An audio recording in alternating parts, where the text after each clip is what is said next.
America में जारी सरकारी शटडाउन को लेकर राष्ट्रपति डोनाल्ड ट्रंप ने शनिवार को डेमोक्रेटिक पार्टी पर तीखा हमला बोला। उन्होंने social media platform truth social पर दावा किया कि डेमोक्रेट्स दबाव में कुत्तों की तरह टूट रहे हैं क्योंकि वे इस बात से बेहद डरे हुए हैं कि मैं रिपब्लिकन पार्टी के साथ फिलिबस्टर खत्म करने में प्रगति कर रहा हूं। ट्रंप ने आगे कहा, चाहे कोई समझौता हो या न हो, रिपब्लिकन को फिलिबस्टर उड़ा देना चाहिए और सैकड़ों नीतिगत जीत हासिल करनी चाहिए जो अब तक कभी नहीं मिली, जैसे वोटर आईडी कानून।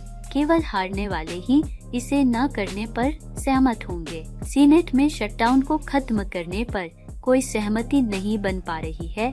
सीनेट मेजॉरिटी लीडर जॉन थ्यून ने कहा है कि सांसद तब तक सत्र में रहेंगे जब तक सरकार दोबारा नहीं खुल जाती। शनिवार को शटडाउन का 39वां दिन था।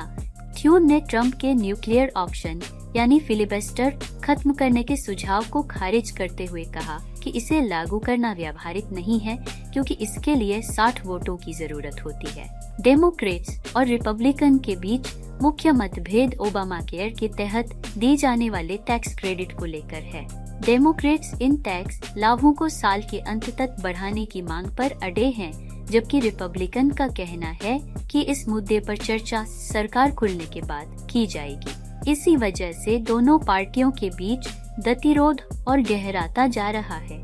रिपब्लिकन सांसदों ने शुक्रवार को डेमोक्रेट्स का एक प्रस्ताव खारिज कर दिया जिसमें 1 साल के लिए स्वास्थ्य बीमा सब्सिडी बढ़ाने और सरकार के लिए अस्थायी फंडिंग की व्यवस्था शामिल थी।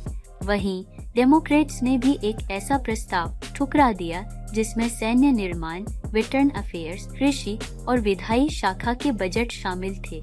इस बीच ट्रंप ने एक नया सुझाव देते हुए कहा कि बीमा कंपनियों को ओबामा केयर के तहत दिए जा रहे अरबों डॉलर सीधे नागरिकों को दे दिए जाएं ताकि वे अपनी मर्जी से बेहतर स्वास्थ्य सेवाएं खरीद सकें। उन्होंने कहा, बड़ी लालची बीमा कंपनियों से पैसा लेकर जनता को दो ताकि वे अपना बेहतर हेल्थ केयर खुद चुन सकें। और हाँ, फिलिबस्टर को खत्म करना अभी भी जरूरी है। Kerstin Tananiga, Christian das den Politiken auf Twitter